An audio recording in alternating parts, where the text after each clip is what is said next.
Hey y'all, I picked up this Milwaukee Fuel die grinder, the Angle Die Grinder, and using it with a whole bunch of attachments that I got, little sanding discs, the 2-inch, all that stuff, to work on the restoration and pimping out vices and stuff like that. I don't have an air compressor or a blast cabinet like I did at my powder coating shop, so I'm doing a lot of stuff by hand using a vapor rust, and we're using a lot of wire wheels and a lot of hand stuff with just my drill. So with some of those I got, they're not as aggressive towards they're going to grind the metal, but there are some of those I use for paint removal. So one thing I saw, which I had to kind of figure it out on my own, and I kept searching on the internet, and there are a couple of videos out there, but I want to do my own and just put in the title what the issue is. So when I got this, I could not get this in the 1/4 inch in the collet. It was so tight I couldn't get it in there.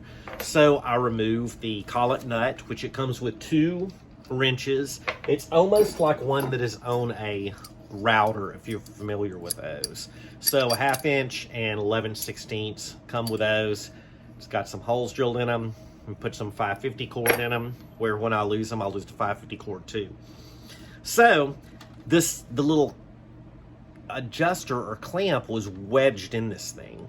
So I actually had to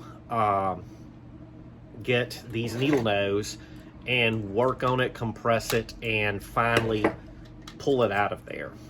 So this isn't an instruction book or anything like that. This collet needs to be snapped in.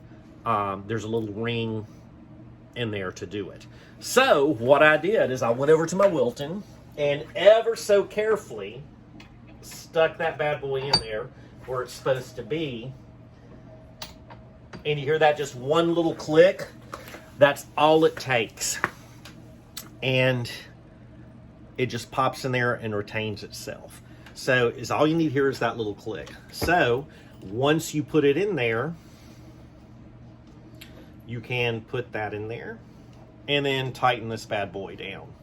Now, what happens when you tighten it down all the way with your little wrenches, as so, and it's good, tighten it to your torque specs. You will take it loose, turn it till it stops, and it's stuck in there. So I saw people that were like, using vice grips, all kind of stuff to yank on it. Well, what is not in the instruction book is you have to put this back on there and you break it again till it gets loose. So it's almost like a little stop in there, and once it does that, it pulls right out.